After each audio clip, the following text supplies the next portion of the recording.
अगर नारी के गर्भ में बालक है तो उस समय मायके जाना चाहिए या फिर अपने घर में रहना चाहिए। बात कई नारी जानना चाहते हैं, अगर आपके गर्भ में भी बालक है तो उस समय मायके में रहना चाहिए या फिर ससुराल में रहना चाहिए। ध्यान से सुने। याज्ञवल्क्य स्मृति में लिखा है, अगर नारी के गर्भ में संतान है तो उस समय पियर मायके नहीं जाना चाहिए। क्यों नहीं जाना चाहिए, उस विषय पर भी चर्चा किया है। देखिए, मुनियों ने जब ग्रंथ में लिखा, ऐसी बात, इतनी बड़ी बात लिख दिया, अगर गर्भ में बालक है तो मायके नहीं जाना चाहिए, तो इसके पीछे कोई ना कोई बात तो जरूर होगी। बिना कारण, बिना रीजन के कोई बात किया नहीं जाता, और मुनियों ने अपने ग्रंथ में लिख दिया है तो कोई ना कोई बात जरूर होगी। ये सभी को समझना चाहिए। और जितनी देवियाँ, जितनी नारियाँ मुझे सुन रही हैं, थोड़ा सा इस बात पर आप ध्यान दीजिए। ससुराल में ही संतान होना चाहिए। बालक का जन्म मायके में नहीं, ससुराल में हो तो वो अति उत्तम माना गया, अत्यंत सुंदर माना गया। अब इसका कोई उदाहरण है क्या? आप कहोगे कोई उदाहरण हो तो बताओ, क्योंकि बिना उदाहरण, बिना एग्जाम्पल विश्वास नहीं किया जाता है। और ये ऐसा सब्जेक्ट है, ऐसा विषय, इस पर तो सब कोई जानना चाहते। कोई एग्जाम्पल हो तो बताओ। अब वो भी सुन लीजिए। उग्रसेन की पत्नी पवन रेखा, आपने नाम सुना होगा। उग्रसेन की पत्नी पवन रेखा के गर्भ में बालक था, गर्भ में शिशु था।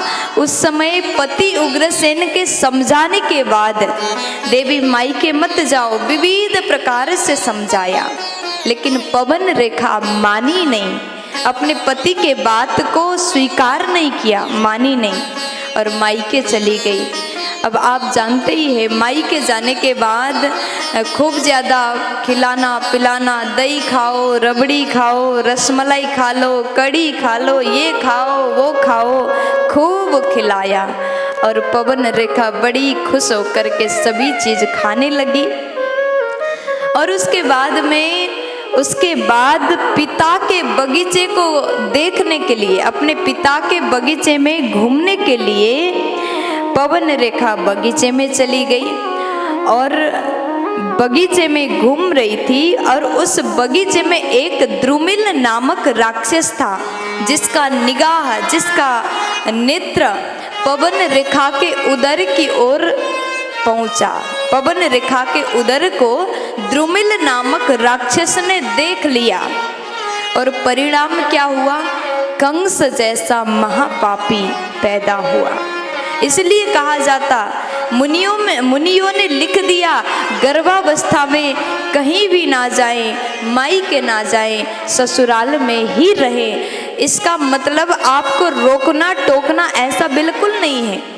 देखो, जितना हो सके उस समय नारी को अपने उदर जो है, पेट जो है, ढक के रखना चाहिए। कोशिश करिएगा आपका उदर कोई व्यक्ति देखे ना, नज़र भी लग सकता है, और गलत नज़र अगर लग गया तो पैदा होने वाला संतान दुष्ट भी हो सकता है। इसलिए माताओं को, देवियों को, बहनों को विशेष मैं निवेदन करना चाहती हूँ, गर्भावस्था में अगर आपके गर्भ में संतान है तो आप ज़्यादा बाहर ना जाएं, ज़्यादा घूमें ना, अपने स्वास्थ्य का ध्यान रखें, घर पर ही रहें। और ऐसा करने से अगर देवी अपने मर्यादा में रहे, अपने घर में रहे, नियम से रहे, तो ऐसे देवियां भगवान जैसे सत्वगुणी बालक को भी पैदा कर सकती है।